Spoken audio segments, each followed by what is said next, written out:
E aí, gurizadinha, tudo em cima? Aqui é a Titiota e estamos mais uma vez com uma novidade pra vocês. Bom, desta vez estou aqui com um grande mestre cervejeiro, Thiago, e ele é responsável por muitas coisas interessantes, e ele vai esclarecer muito sobre cerveja artesanal e sobre um bar. Sobre o que é isso? O que é isso ter um bar?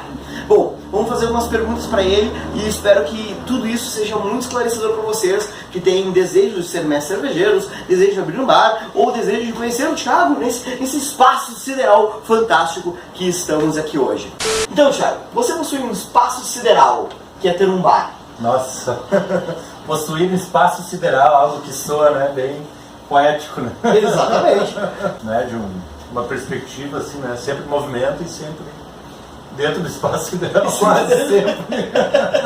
Pelo menos de quinta a domingo, das 5 às 23, 5 às 11 eu tô dentro do espaço sideral. Então, a gente trabalha com cerveja artesanal e local, né?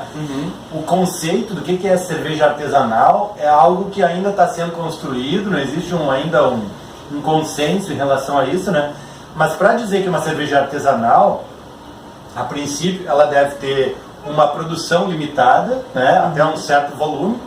Ela deve ter uma distribuição local ou regional. Né, a partir do momento que ela começa a ter uma distribuição nacional, continental, a partir de um volume, né, começa a aumentar bastante, ela deixa de ser. Ainda que as receitas sejam as mesmas.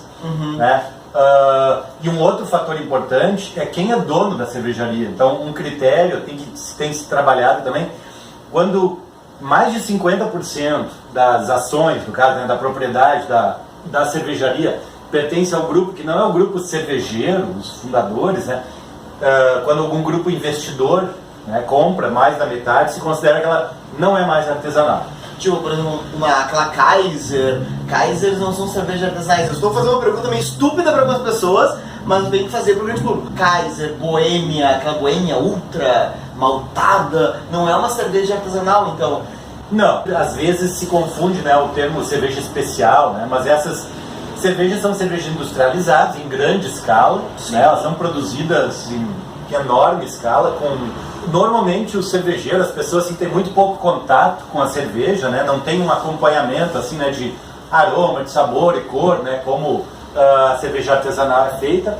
Elas são distribuídas, né, em forma, né, nacional e na verdade todas essas marcas, né, que citou aí, a gente pode falar de Kaiser, Brahma, Polar, Antártica, Serra Malte, Boêmia, Cristal, todas essas cervejas eram independentes, né, e elas foram sendo compradas, né, num processo assim, de fusão que culminou hoje, né, na AB InBev, né, que depois era Ambev, fundiu com a Interbrew, virou InBev, aí comprou a Anheuser-Busch, que faz a Budweiser nos Estados Unidos, e aí virou a AB InBev, então é uma multinacional brasileira, né, belgo-brasileira. Hoje em dia, a cada 3 ou 4 cervejas produzidas, tomadas no mundo, uma delas é da Ambev. O que é uma concentração muito grande de mercado. Então a cerveja artesanal está aí, não só pelo lado político, né, de ter independência, de ter distribuição regional, local, mais próximo do consumidor, mas também resgatando sabores, receitas, né, estilos de cerveja que seriam perdidos, né. Os cervejeiros artesanais, eles são muito criativos em inventar, em criar coisas novas, em misturar estilos, tradições diferentes. Nós aqui no Brasil temos uma variedade, uma biodiversidade muito grande, né, de frutas, ervas, madeiras, fermentos diferentes, né, para utilizar, e também resgatando estilos históricos, né, que estariam pela pouca escala, né, o grande mercado assim acabou deixando de lado. Uma questão muito interessante. Qual é a diferença entre cerveja artesanal, então, e essa cerveja de grandes produções? Está dizendo que tem grandes sabores diferentes que são deixados de lado, um meio de produção. Como é que é isso? Por que a cerveja artesanal tem esse gosto próprio, essa coisa peculiar que as grandes empresas, por exemplo, normalmente não têm? E que tipo de sabores que tem uma cerveja artesanal? Como é isso? Bom, a gente pode falar dos ingredientes primeiro, né? Que a base assim, da cerveja, o cereal principal é a cevada. né? Aí se utiliza o lúpulo, que é uma espécie de tempero para equilibrar o doce do malte, né? E aí o fermento e aí o ingrediente em maior quantidade, que é a água. Os outros cereais, além da cevada, que são utilizados, né? Os cervejeiros artesanais utilizam cereais diferentes para enriquecer o gosto da cerveja, o gosto, o sabor, o aroma, como trigo, aveia, centeio, a própria cevada com graus diferentes de torrefação, né? Sorgo e outros cereais. Já a grande indústria em geral utiliza milho e arroz, que é para, em vez de enriquecer, para baratear a cerveja. São ingredientes que incorporam assim, um pouco de álcool sem nenhum sabor, nenhum aroma. Então, uma das consequências disso é ter uma cerveja assim, bastante aguada. Isso vem acompanhado de uma enorme carga de propaganda, assim, ensinando, né, ao consumidor que ela deve ser tomada bem gelada. Né? Por quê? Porque não se sente o gosto, nem o sabor, nem o aroma, nem nada, né, da cerveja. Se ela estiver bem gelada, ela pode ser ruim, que não vai sentir nada. Então uma cerveja canela de pedreiro, assim, como o editor pode botar, por exemplo, um exemplo, não é o aconselhado para poder sentir o gosto da cerveja. O ideal seria poder beber a cerveja a uma temperatura gelada, mas não estupidamente gelada, que nem dizem. Ah, beba essa cerveja estupidamente gelada, por exemplo. Sim, exatamente. Existem temperaturas adequadas, né?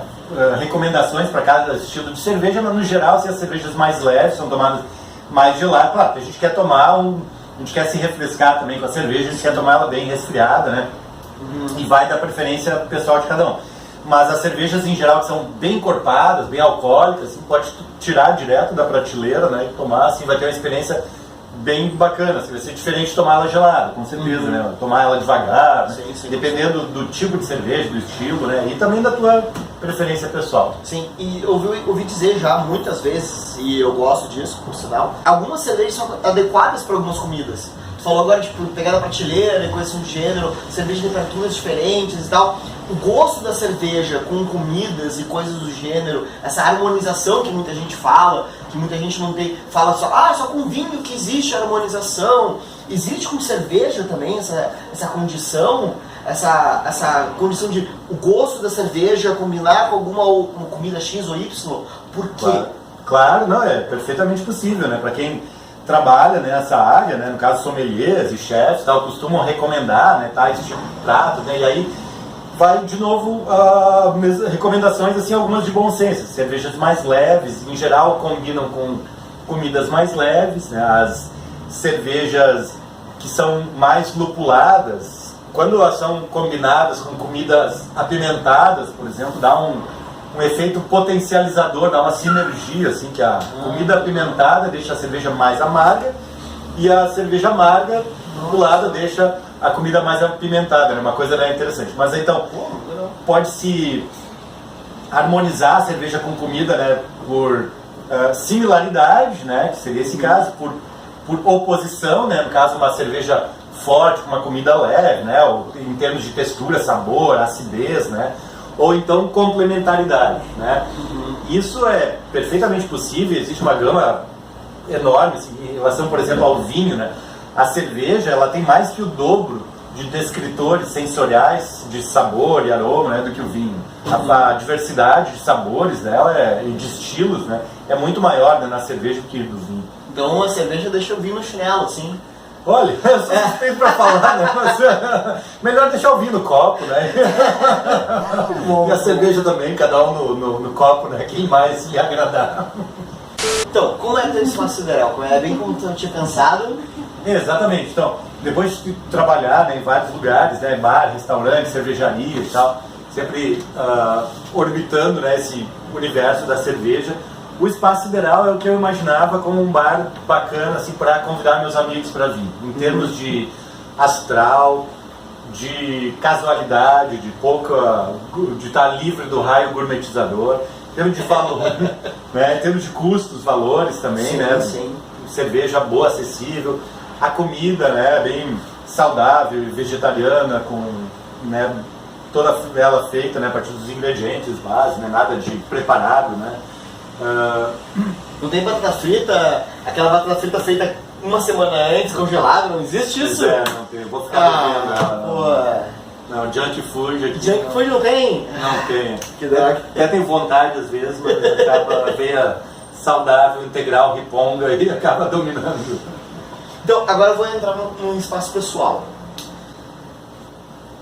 Falou riponga, temos esse ornamento aqui religioso praticamente. Isso aqui é muito sério, né? Isso aqui é muito sério. Então, fala um pouco sobre o Thiago.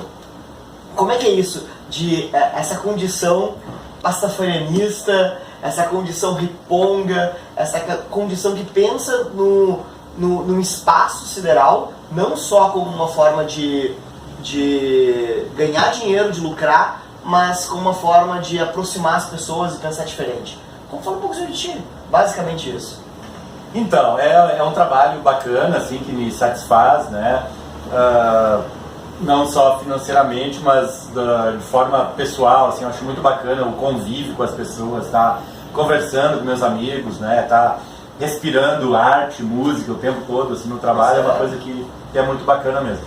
E uma outra característica, assim, que eu tenho bem forte, assim, desde pequeno, já é de ser muito questionador.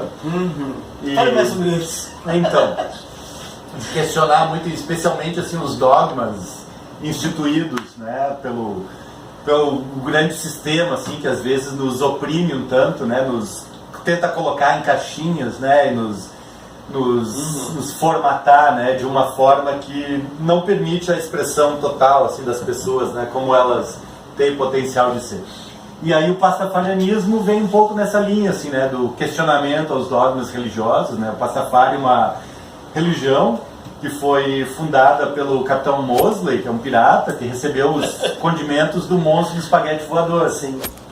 Então tem os condimentos, eram 15 condimentos, mas aí descendo a montanha, o Capitão Mosley acabou quebrando uma das tábuas, sobraram 10, 2 se perderam, então no final acho que 2 são repetidos, no final são 8 ou 9 os condimentos, porque eles não sabiam falar mandamentos na época. Sim, sim.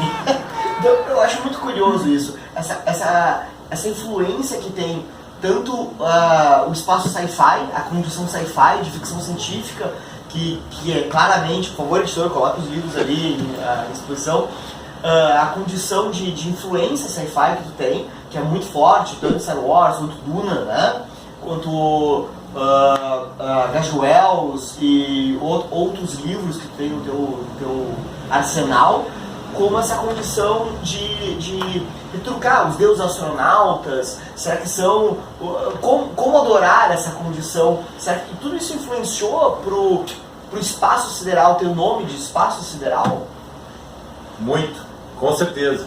Essa busca, assim, esse questionamento, essa busca, né, pela verdade, né, de forma mais profunda, assim, é o que me levou, inclusive, a buscar, né, livros de ficção científica, ficção científica, no caso, né, que vislumbram futuros possíveis para a humanidade, né, junto com outras raças, junto com outras espécies. Talvez eu realmente acredito que, assim como os indígenas se enxergaram como identidade, como nação, quando chegou o homem branco, o colonizador, né, e vários outros exemplos também, eu acredito que o ser humano vai se encontrar e ter a sua identidade como terráqueo, e aí buscar talvez uma unidade, uma integridade, uma responsabilidade pelo planeta, quando realmente a gente fizer contato. E eu acho que é só questão de tempo, a questão é se vai dar tempo para isso. Eu espero que dê. Bom, falei agora com o Thiago, um mestre cervejeiro, mesmo dizendo que não, que é o mestre cervejeiro, é um espetáculo. Um taverneiro, um senhor do seu espaço sideral. Eu espero que possam vir aqui e desfrutar um pouco dessa condição. Eu espero sinceramente que o espírito Pastafari esteja entre vocês. E brigadão, valeu, falou, tchau. Valeu, Thiago. Pô, é bem menor do que soa.